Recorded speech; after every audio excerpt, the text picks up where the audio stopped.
Welcome viewers to the immersive drive of this 1969 Chevrolet Camaro SS with a huge 454 underneath the hood.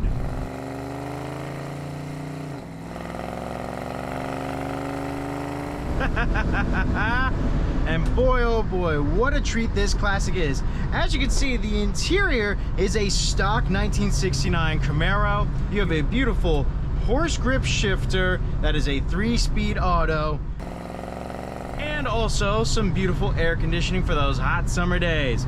Overall, a pretty basic 1969 Camaro, but that 454 underneath the hood over here makes for such an iconic muscle car experience. So now that we're out here on the road, let's sit back, relax, and let the big block do all of the big talking.